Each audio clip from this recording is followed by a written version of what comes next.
Hi, it's me, Gabrielle here, or Gabrielle Coveton, because I never ever, I still kept my husband's last name. I never shifted it.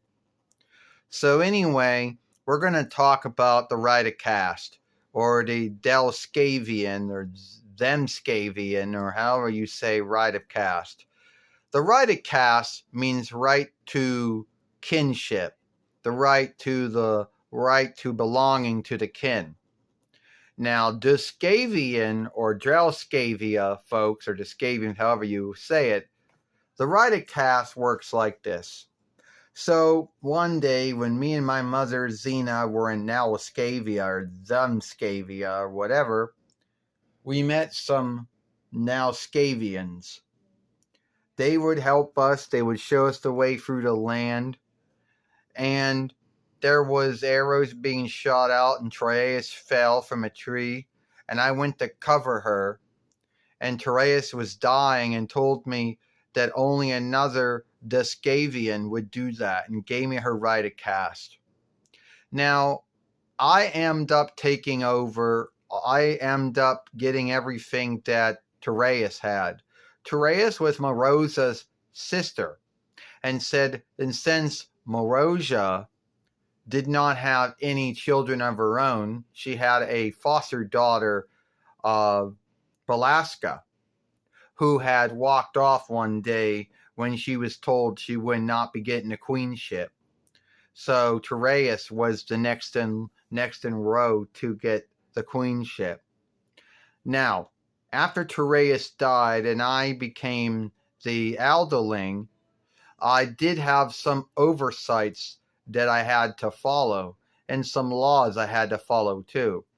Now, the rite of caste also kind of put me in a bind because anytime something would go wrong with any of these Strascavian or Duscavian kin out there, I would be pulled into it.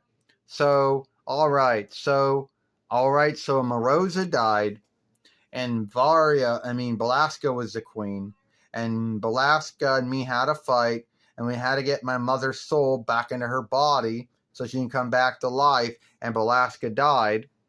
Well, Belasca didn't truly die. She became the goddess of madness. And Ephany would become the new queen. But when Ephany got killed, I had to take over for her.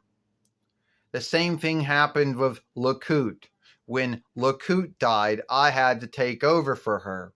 So there were times where being the rite of caste also meant you got the right to the queenship, even if you weren't by blood or not. Keep in mind that even when I gave up my rite of caste to my sister Eve, I still was welcomed by the Duscavians or Demscavian folk. And most of the time I still had to deal with their dealings. Like when Aldeling Morlock was hunting them, or when Philippon went after them, or when we had to help Eve,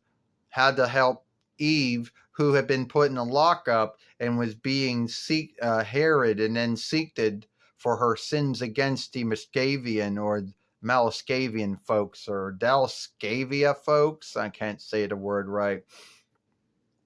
So yes, there were many times where that still happened. So the rite of caste is something not to take lightly.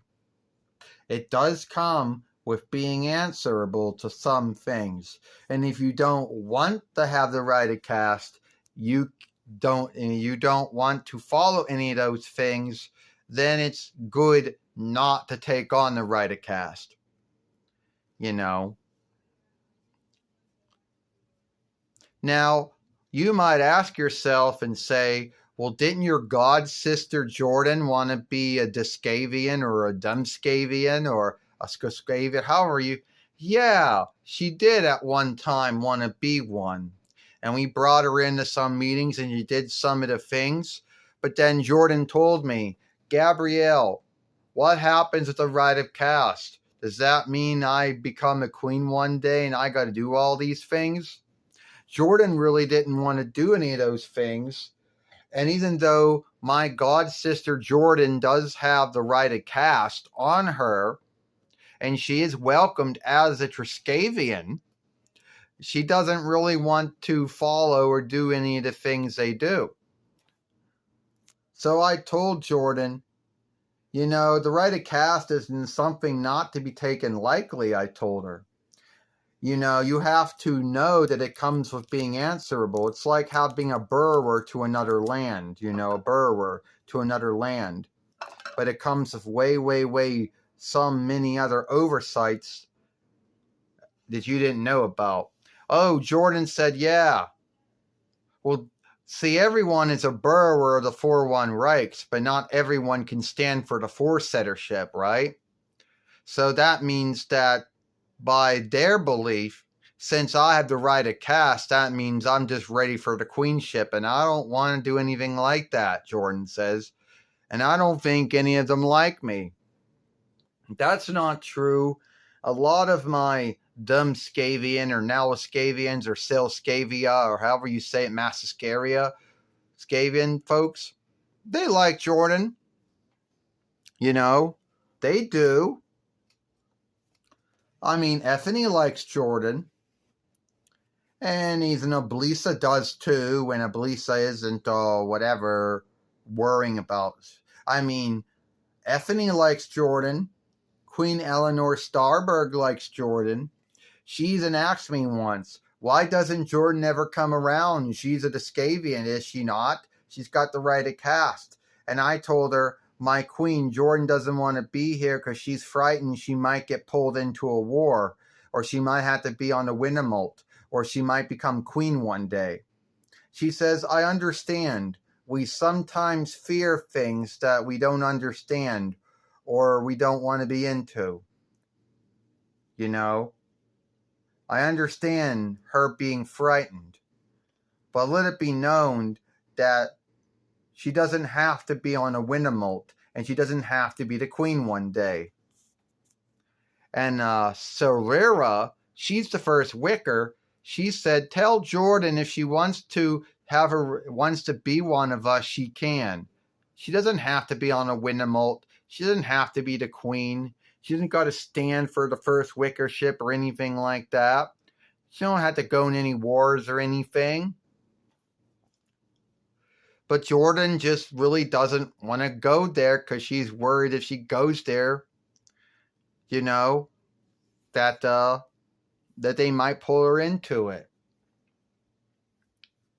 Anyway, I got way carried away talking about the rite of caste. All right, I'll see you all later.